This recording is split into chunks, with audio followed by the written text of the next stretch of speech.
Hello friends, नमस्कार। स्वागत है मेरे चैनल इन्वेस्टमेंट योगी पर। फ्रेंड्स, अगर आप चैनल पर नए हैं तो इस चैनल को सब्सक्राइब करिए, बेल आइकन दबाइए और उसके बाद नोटिफिकेशन में ऑल का बटन जरूर दबाइए ताकि आपको मेरे नए नए वीडियोस के नोटिफिकेशन हमेशा मिलते रहें। तो आइए इस वीडियो को शुरू करते हैं। फ्रेंड्स, इस वीडियो में हम लोग बात करेंगे ट्रेडिंग रेंज के ऊपर। और ट्रेडिंग रेंज जो पर्टिकुलर एक साइडवेज पैटर्न चलता है उसके ब्रेकआउट और ब्रेक डाउन के ऊपर, दोनों के ऊपर भी बात करेंगे। और इससे आप ये पता लगाने में सक्षम हो जाओगे कि ट्रेड कब लेना है और किस तरह से स्विंग ट्रेडिंग लेनी है, वो भी आप जान जाओगे। और इसको लेना थोड़ा आसान होता है। अगर मार्केट एक साइडवेज पैटर्न में एक रेंज में चलता है तो आपको मार्केट में ट्रेड पोजीशन लेना आसान होता है। आपको कैंडलस्टिक पैटर्न में अलग अलग चार्ट्स को पढ़ने आना चाहिए।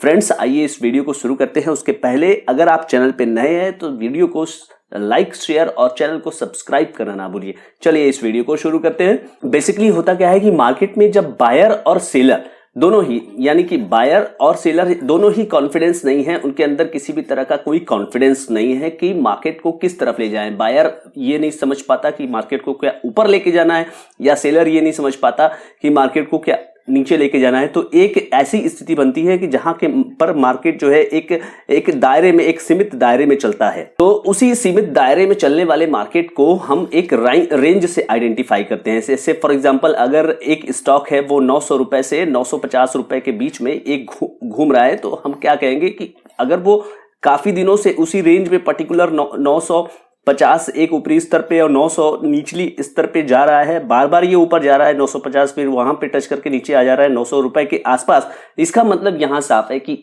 ये जो पर्टिकुलर स्टॉक का जो प्राइस है वो एक रेंज बाउंड हो गया है, एक रेंज में वो घूम रहा है। तो क्या आपके अंदर ये एबिलिटी है कि आप इस रेंज को आइडेंटिफाई कर पाते हैं? क्या आप पर्टिकुलर रेंज को आइडेंटिफाई करने में सफल हो पाते हैं कि हाँ, ये स्टॉक एक रेंज में घूम रहा है? अगर आप रेंज को आइडेंटिफाई करने में सफल हो जाते हैं, if you are able to do this, आप मार्केट से अच्छा खासा अर्न कर सकते हो। क्योंकि कभी भी जब हम बात करते हैं, काफी एक बज़वर्ड होता है स्विंग ट्रेडिंग। स्विंग ट्रेडिंग हम करना चाहते हैं या फिर पोजिशनल ट्रेडिंग करना चाहते हैं, तो वो अगर स्टॉक या मार्केट आपका एक रेंज बाउंड है तो उसमें आपको काफी आसानी होती है। रेंज को आप आइडेंटिफाई करके ट्रेड लेना शुरू करते हैं और उसके बाद आप अच्छा खासा पैसा कमाना शुरू करते हैं। अब देखिए, एक रेंज है, सपोज करिए कि ये एक पर्टिकुलर रेंज है और मार्केट यहां से चलता है और एक हायर लेवल पर आता है और लोअर लेवल पर जाकर के फिर ऊपर की ओर जाता है। तो आप क्या आइडेंटिफाई करते हैं? तो ये जो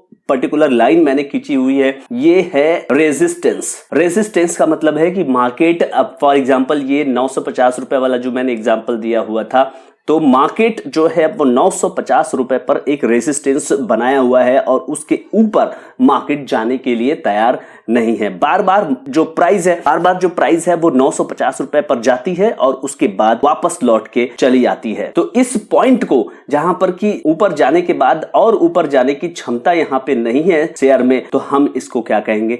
upside of range, and it is known as resistance, और इसको हम रेजिस्टेंस के नाम से जानते हैं। फ्रेंड्स, उसी तरह से यहां पर सपोर्ट होता है। सपोर्ट का मतलब है कि एक प्राइस हिट करता है लोअर पॉइंट पर और उसके बाद ये वापस आ जाता है। ये प्राइस हिट करता है लोअर पॉइंट पर और उसके बाद ये वापस ऊपर की ओर चला जाता है। यानी यहां पर और सेलर नहीं है, यहां पे बायर आ जाते हैं और बाजार को संभालते हैं। जैसे यहां सेलर आ जाते हैं, इन दोनों पॉइंट पे सेलर आ जाते हैं और रेजिस्टेंस का निर्माण होता है। इन दोनों पॉइंट पर ज्यादा बायर आ जाते हैं और प्राइस को वो संभाल लेते हैं। यहां 950 और यहां 900 की बात करें तो ये हो जाता है आपका रेंज का डाउन साइड। रेंज के डाउन साइड को हम क्या बोलेंगे? रेंज के डाउन साइड को हम बोलेंगे सपोर्ट। ये दो पॉइंट आप देख रहे हैं, ये सपोर्ट का काम करते हैं, इससे नीचे जा नहीं रहा प्राइस। तो मार्केट जब इस तरह से रेंज में घूमता है तो रेंज में घूमने वाले मार्केट को आप क्या कहते हैं? रेंज बाउंड मार्केट है। आपने सुना होगा कि लोग कहते हैं कि मार्केट जो है वो रेंज बाउंड चल रहा है,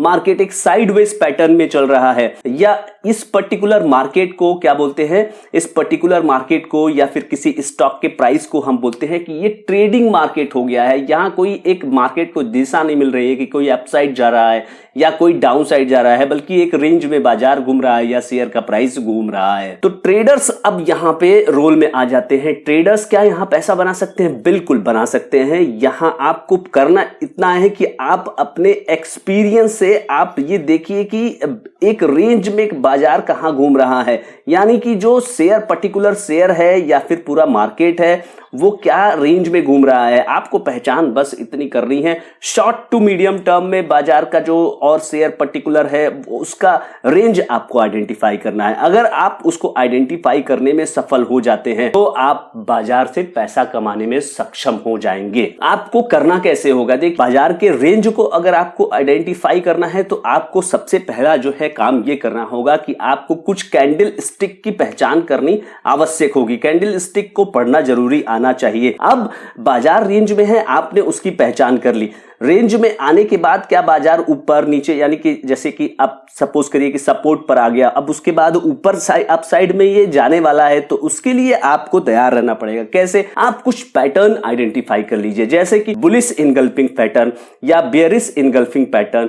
डोजी आइडेंटिफाई कर लिया आपने, या बुलिश या बेयरिश हरामी पैटर्न जो है आइडेंटिफाई आपने कर लिया। उस आधार पे आप बाजार को समझ पाएंगे। जैसे एक बड़ा जो कैंडल स्टिक होता है वो आपको बुलिश या बियरिश इनगल्फिंग पैटर्न की बात करता है। तो अगर ये मान लीजिए कि ये एक ग्रीन कैंडल है तो उसके बाद आने वाले कैंडल्स जो है वो ग्रीन होने के चांसेस ज्यादा रहते हैं। तो बुलिश हो या बियरिश हो, इसकी बात हो जाती है। अगर आप डोजी को देखते हैं तो डोजी आप देखते ही फिर आप अपनी स्ट्रैटेजी में बदलाव ला सकते हैं। उसी तरह से एक कैंडल स्टिक पैटर्न होता है हरामी कैंडल स्टिक पैटर्न, जब जिसमें कि एक कैंडल के बाद एक दूसरी छोटी कैंडल आती है जो कि उसको एक तरह से इनगल्फ करे रहती है। इस तरह के कैंडल को आपको पहचानने आना चाहिए और उसके हिसाब से आप ट्रेड जो है, जब रेंज बाउंड मार्केट में जब आप ट्रेड लेते हैं तो उसके सफलता के चांसेस काफी ज्यादा होते हैं। तो ट्रेडिंग रेंज ब्रेकआउट, अब एक इसके अंदर जो कॉन्सेप्ट होता है ट्रेडिंग रेंज का ब्रेकआउट होना।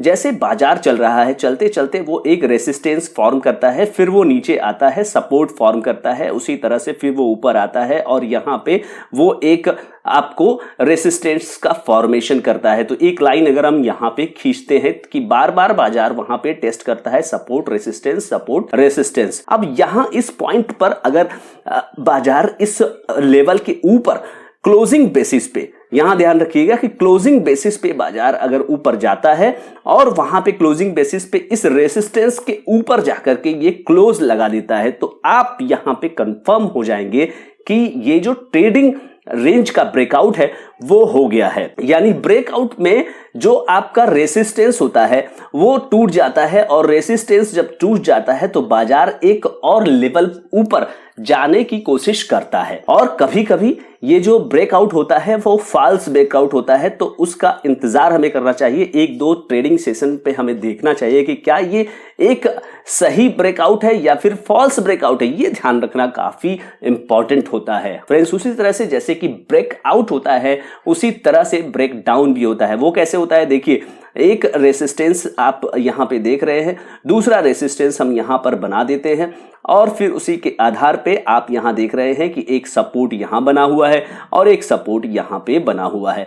एक बार और इस प्रक्रिया को करते हैं, यहां रेसिस्टेंस और उसके बाद यहां पर सपोर्ट। एक लाइन यहां पर खींचते हैं, एक लाइन यहां पे खींचते हैं और उससे हमें पता लग जाएगा कि यहाँ पे एक रेसिस्टेंस और सपोर्ट पे हमें क्या कर बाजार किस तरह से ब्रेकडाउन दे रहा है। अब यहाँ पे देखिए आप बार बार यहाँ पे बायर आ जाते हैं इस पॉइंट पर और इस पॉइंट पर और यहाँ इस शेयर के प्राइस को ऊपर कर देते हैं। एक सपोर्ट बना हुआ है। अब सपोज करिए कि इस सपोर्ट लेवल के बाद ये यहाँ पर एक प्राइस जो है और नीचे जाती है और क्लोजिंग बेसिस पर यहाँ पे इसको क्लोजिंग बेसिस के आधार पर बाजार नीचे अपने सपोर्ट के क्लोज होने में सफल हो जाता है। यानी आप यहां पर ब्रेक डाउन कर चुके हैं। आप अपने प्राइस को जो हालिया प्राइजेस थे उसको आपने ब्रेक डाउन कर लिया है। तो ब्रेक डाउन हो गया यानी कि अब स्टॉक जो है वो कहीं ना कहीं और नीचे जाने की संभावना रखता है। वो अब नया जो है कि वो सपोर्ट देखेगा, उस सपोर्ट से और रेसिस्टेंस में अब जो है वो तब्दीली आ जाएगी। तो फ्रेंड्स आपको ये ध्यान रखना है, पहली चीज आपको ध्यान रखना है कि बाजार में रेंज क्या चल रहा है, जो कि आप कहते हैं कि साइडवेज पैटर्न में मार्केट चल रहा है। आपको ये आइडेंटिफाई करना है कि रेंज क्या है और उस रेंज का दो इंपॉर्टेंट चीज क्या है। पहली चीज तो है कि बाजार में उस रेंज का सपोर्ट क्या है और उसके आधार पे उसका रेजिस्टेंस क्या है, ये दोनों आपको पता होना चाहिए। तो उसी आधार पे आप रेंज आइडेंटिफाई करके फिर ट्रेड लेना सीख जाएंगे। और तीसरी चीज फ्रेंड्स, ब्रेकआउट आपको पता होना चाहिए और ब्रेक डाउन की स्थिति आपको पता होना चाहिए, और उस आधार पे आप रेंज को आप सेटल कर सकते हो, यानी कि रेंज में बदलाव ला। तो इस आधार पे तीन चीजों का हमें यहां पर विशेष रूप से ध्यान रखना चाहिए, और तीनों चीजों का अगर हम ध्यान रखने में सफल हो सकते हैं तो बाजार से पैसा बनाना मुश्किल काम नहीं है। बस आपको विजिलेंट होना पड़ेगा, अलर्ट होना पड़ेगा, और इस आधार पे आप मार्केट से पैसा बिल्कुल कमा सकते हो। फ्रेंड्स, आई होप कि रेंज के ब्रेकडाउन, रेंज के ब्रेकआउट पर यह वीडियो आपको पसंद आया होगा। Thank you so much friends, I hope ये वीडियो आपको अच्छा लगा होगा। अगर ये वीडियो आपको अच्छा लगा तो इसको लाइक करिए, कमेंट करिए, और इस वीडियो को ज्यादा से ज्यादा लोगों तक शेयर करना ना भूलिए। Thank you so much friends.